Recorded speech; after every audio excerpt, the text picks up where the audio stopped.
Assalomu alaykum. Bizning bugungi mavzumiz boshlang'ich ta'lim o'qituvchisining kompetentligini shakllantirishda masofaviy ta'lim texnologiyalaridan foydalanish. Biz bugun masofaviy ta'lim haqida suhbatlashamiz.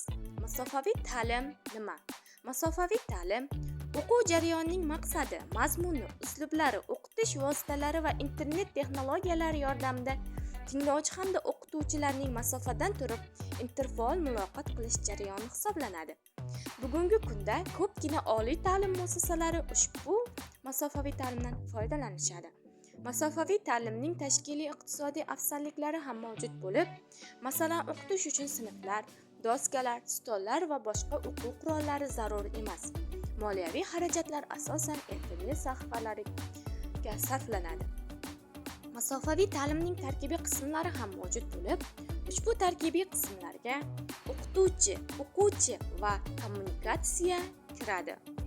Masofaviy ta'limning bir qancha afzalliklari ishlab chiqilgan. Tadqiqotlarga ko'ra, masofaviy ta'lim an'anaviy ta'limdan aslo qolishmaydi, balki samarasiga ko'ra undan ustunlik qiladi.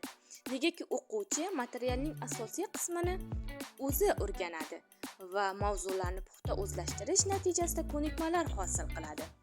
Masofaviy ta'limning yana bir afzalligi esa o'qishga borish-kelishga, transportga pul sarflanmaydi. Chet elda o'qish uchun viza va xorijiy pasportlar talab qilinmaydi. Masofaviy o'qitishda o'quvchilarni baholash onlayn test shaklida amalga oshiriladi.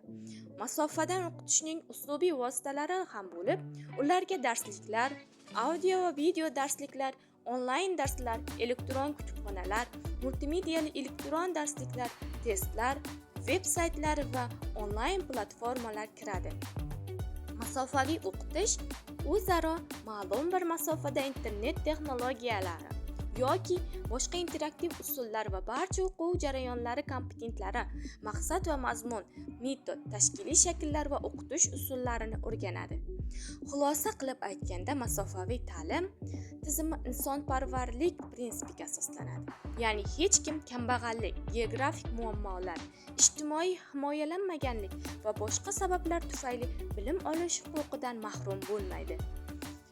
Bizning bugungi mavzumiz bo'yicha beradiganlarimiz shular edi. E'tiboringiz uchun